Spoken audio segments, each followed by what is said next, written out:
Good afternoon. I was going to say good morning, but I looked at the clock and it's 12:31. So good afternoon. Well, yesterday was awesome. Church service was, phew, some of them are just really great and there's just a ton of energy. And some of them are just, they're not bad, but they're not up there. So yesterday was a lot of fun. It was packed. There's cars parking in the grass.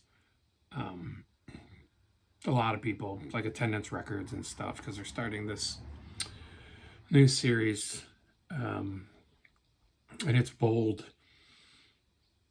and people liked it, so they came out, and it's always good when you're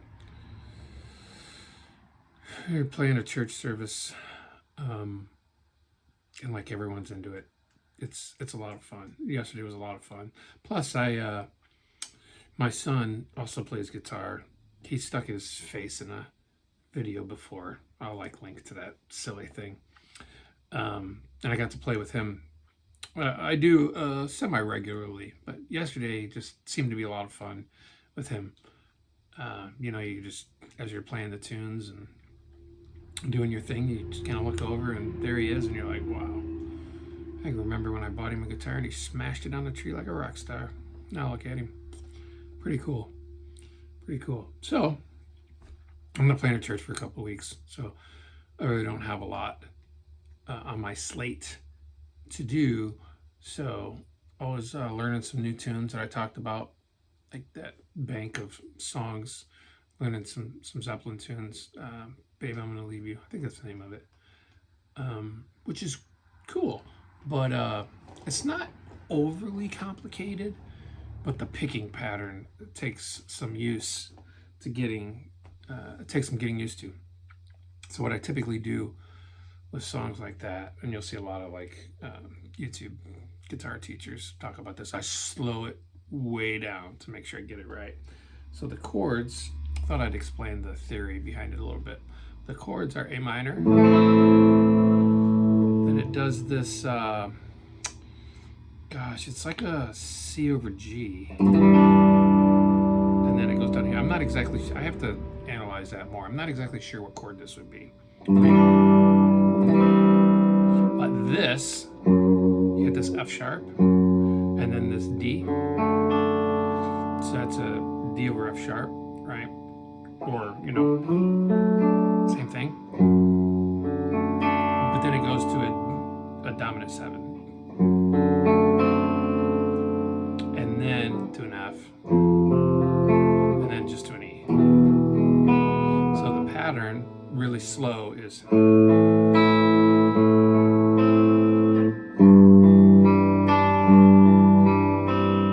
that F, or the F sharp, the D over F sharp. You walk that down to the dominant, and then the F.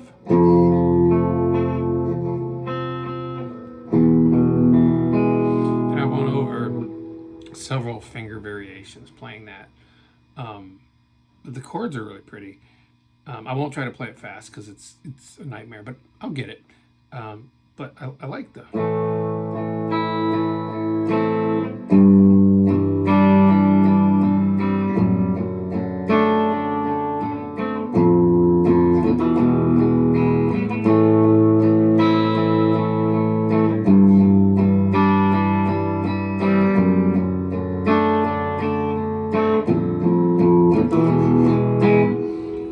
Pretty fun. And then the other part is, or one of the other parts is A minor, and it picks this up. I'm not exactly sure what that chord is yet.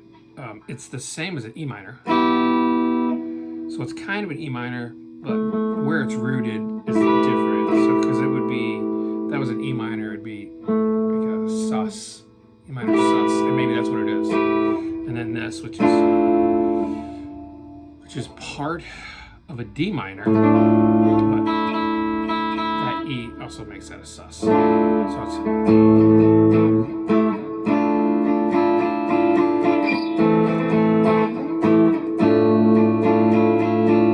if you pick up that, you want that A and the E. So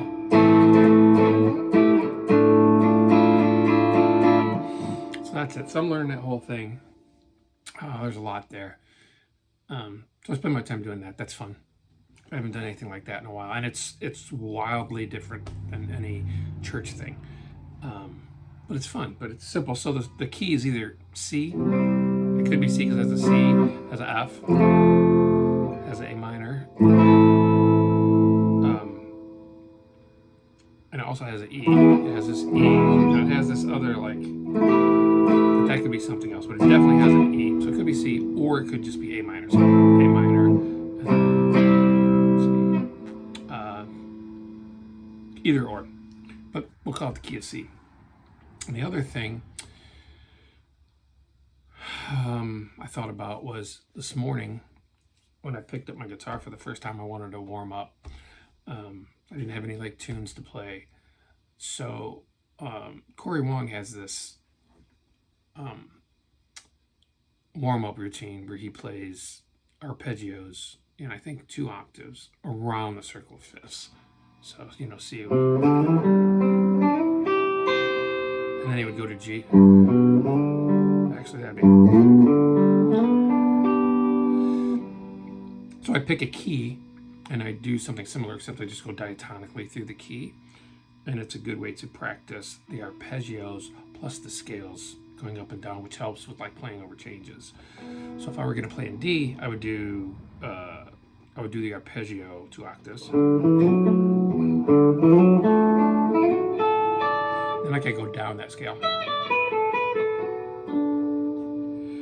You can go E minor.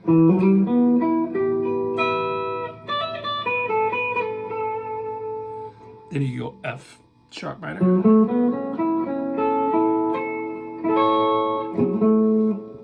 And you could mix the arpeggio up and now just kind of go vertically instead of horizontally. My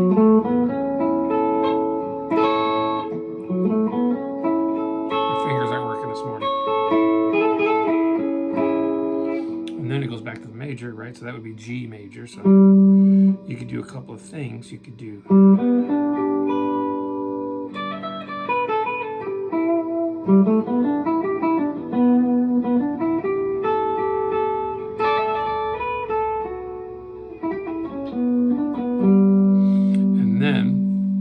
now you're way up here, so the 5 would be the A, so you can move it.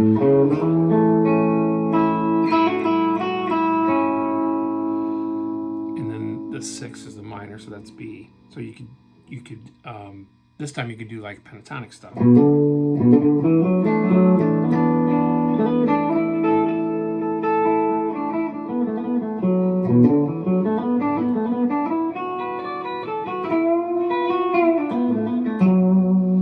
And then important to land on chord tones if you're doing that kind of stuff. And then, so the half diminished is like a minor 7 flat 5. So that would be enough. But you could do the whole thing. I'm not even sure if that's right. I don't do a lot of diminished chords, but that sounds diminished to me. And then back to the root.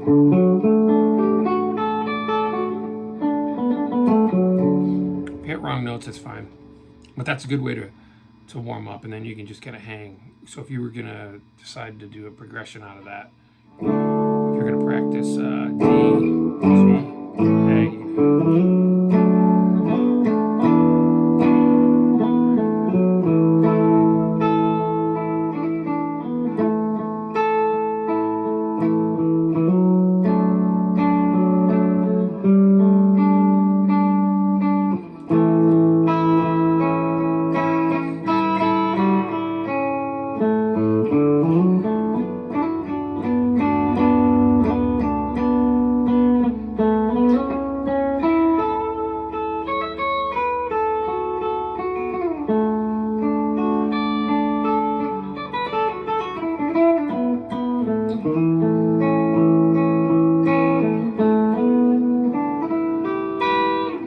something like that.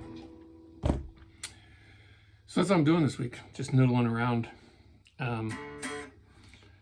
But I wanted to make a video to show like